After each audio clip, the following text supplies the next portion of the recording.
મમ્મીને લગભગ 4-5 વર્ષથી બંને ની જોઈન્ટમાં બહુ પેઇન રહેતું હતું.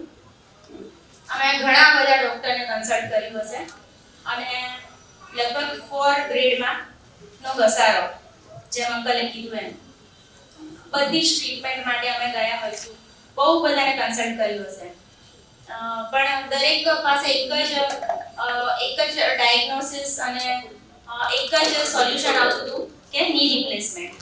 હવે મેઇન પ્રોબ્લેમ એ હતો કે મારા મમ્મીને એક આપણે એમ કહીએ ને કે અમુકને ઓપરેશનના નામથી બહુ બીક લાગતી હોય, પણ મારા મમ્મીનું તો એવું જ હતું કે ઓપરેશન તો નહીં, ઓપરેશનનું નામ પડે એટલે એકદમ સેડ થઈ જાય કોઈ પણ જગ્યાએ જઈએ એટલે. આવી વસ્તુ છે એટલે રિપ્લેસમેન્ટ સિવાય મને નથી લાગતું કે કોઈ બીજો આનું સોલ્યુશન હોય.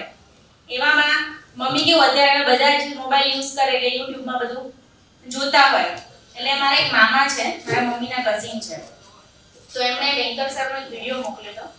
તો મમ્મીએ જોયો હશે, મને કીધું કે આપણે એક વખત આ સાહેબની મુલાકાત લઈએ.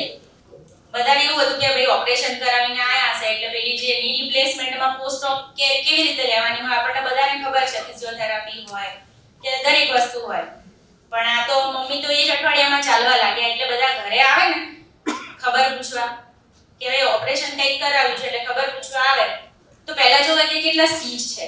તો મમ્મીને ની જોઈને જ એમ કે બધા શોક થઈ આ કેવું ઓપરેશન એમ. પછી એમને સમજાવી અમે કે જે એકદમ પેઇનલેસ કહીએ તો પણ ચાલે અને બીજું એ કે એટલો અસહ્ય દુખાવો રહેતો હતો કે એમને રાતના હું પણ એમની સાથે જાગેલી છું કે રાતે સૂઈ જ નતા શકતા. પણ આફ્ટર ધીસ પ્રોસિજર અત્યારે મારે સવારે એમને ઉઠાડવા પડે છે.